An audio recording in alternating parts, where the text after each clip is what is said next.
Good evening. Hold on. He's right behind you.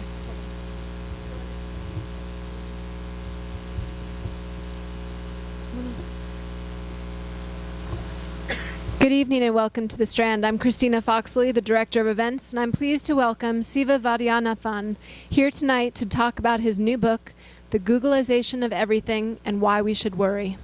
In just over a decade, Google has moved so rapidly in its mission to organize the world's information and make it universally accessible and useful that cries of "Google it" resound through high school classrooms, business offices, academic halls, and public libraries. In his book, Vaidhyanathan points out that we must be cautious about embracing Google's mission and not accept uncritically that Google has our best interests in mind. Siva is a professor of media studies and law at the University of Virginia and the author of Copyrights and Copy Wrongs, The Rise of Intellectual Property and How It Threatens Creativity, and The Anarchist in the Library, How the Clash Between Freedom and Control is Hacking the Real World and Crashing the System. Following his presentation, Siva will take your questions. He'll then stick around and sign books, which you can purchase downstairs on your way out of the store. Please join me in welcoming Siva Vaidhyanathan to the Strand.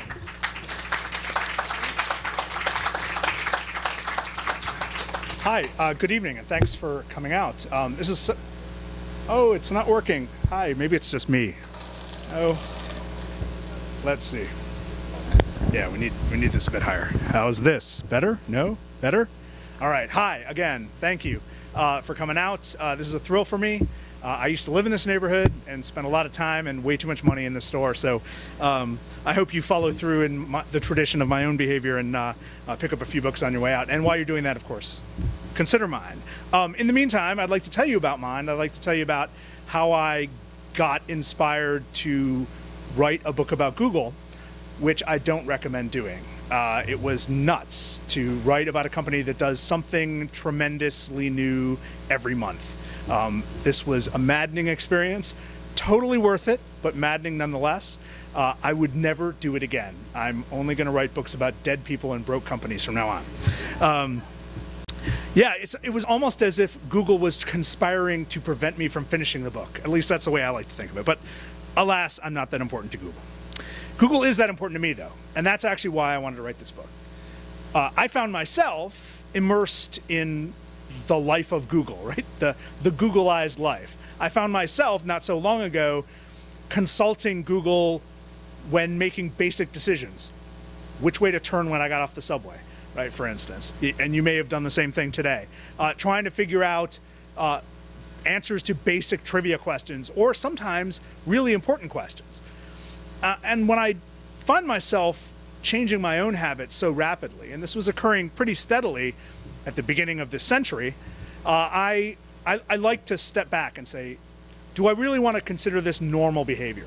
Do I really want to consider this to be a natural state of being? Because not so long ago, I lived very well without it. So what is the value of this sort of immersion? What is the great advantage to my life if I'm using Google as a lens through which to explore the world? Am I actually seeing the world in a clearer way, or am I getting a distorted vision? So this was a fascinating question to me.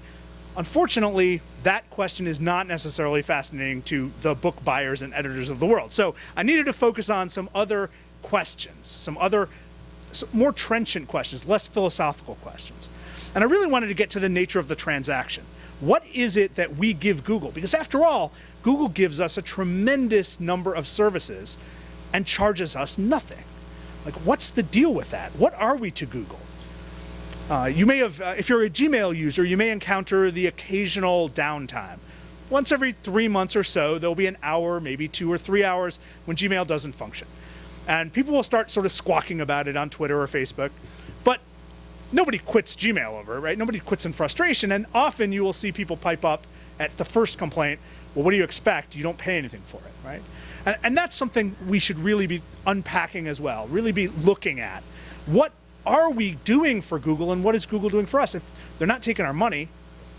And why do we love Google so much, right? Because we actually do. It's not like it's not a romantic love, right? It's it's more of an agape, a spiritual love, right? It's this notion that Google plays this mysterious role in our lives that guides us, and our trust in it is so instant, so unexamined, so easy, that study after study after study has shown that people almost never click below link number 3 on their 10, the first page of 10 results in a search. Well, why is that? Is it because results 1, 2, and 3 are always the best? Or is it that we trust Google so inherently that we give this feedback to Google that these 3 results work pretty well? And by the way, if a lot of people start clicking on number 3, soon it becomes number 1, right? Because it is about feedback. And I think there are 2 things we get from this. One, we are not Google's customers, by no means. We are Google's product. Google's customers are those advertisers who are buying those very unobtrusive ads that run along the side of every search result page. That's a very important thing to remember. Who does Google work for? It's not us, it's those advertisers. It just so happens that Google sells our attention in a rather unobtrusive, unannoying way. It's not like beer commercials with bikinis, right? It's not like NBC selling us during a sporting event. It is, in fact, something that is so subtle that a good number of people, perhaps a third of people who use search engines regularly, can't easily distinguish between what Google calls the organic search results, the natural search results that come up when you do a search, and the paid ads.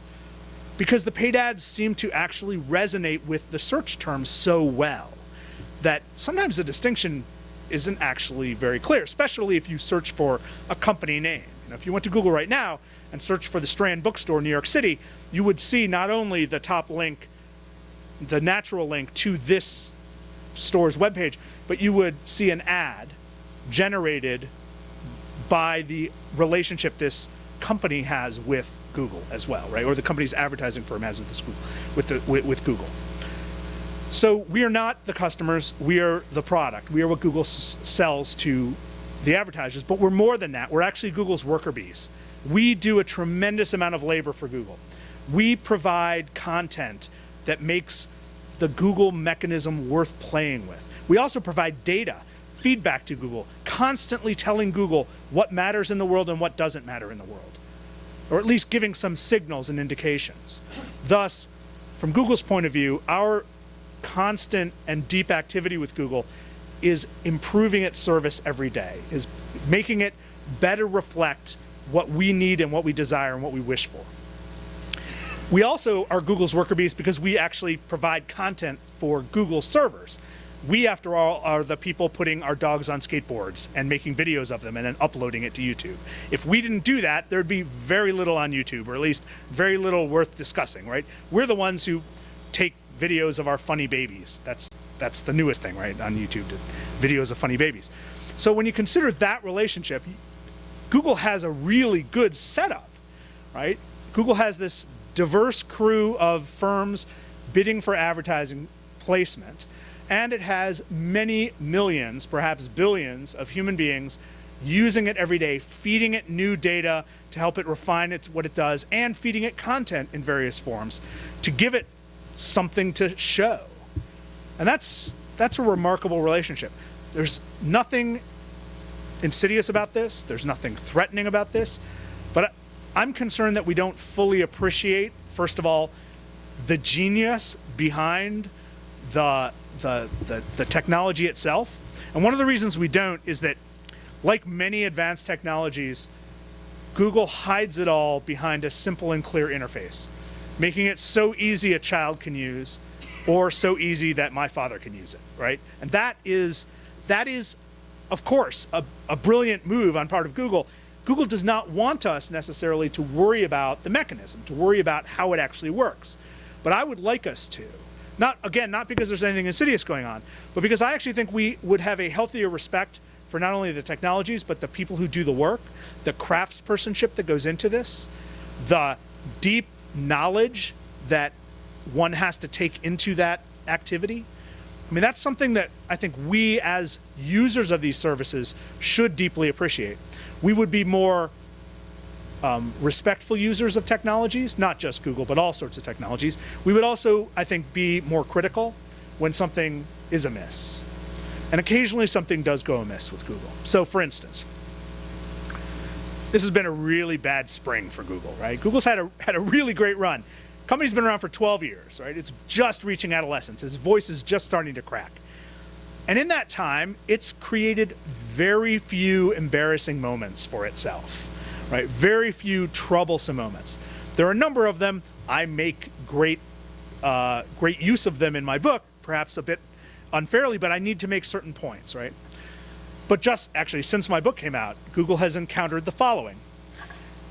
It's dealing with a pretty serious antitrust investigation in Europe, in which European regulators are taking a close look at whether Google's search services downgrade the availability of competing services. And it's a big problem in Europe, oddly, right? Europe is much more cynical about American companies, much more critical at all levels, and yet in most of Western Europe, Google is more than 90% of the search market. In places like Portugal and the Netherlands, it's more than 96% of the search market. Here in the United States, it's only 70% of the search market. Right? That's pretty remarkable. As much as we love and respect and worship Google, we tend to use other search engines much more than the rest of the world, frankly, with the exception of Russia and China, and to a lesser degree, South Korea and Japan, which we can talk about later if we wish. But in this case, what we have is a situation where the European regulators want to look under the hood. They actually want to see why and how Google makes decisions that it makes. Because it's concerned that Google's power, cultural power, economic power, is being leveraged for unfair advantage. Now, from what I know of how Google works and what I think I understand about the investigation, I'm not convinced that the European regulators will come up with enough to take serious action against Google, but I'm thrilled that someone's asking these questions.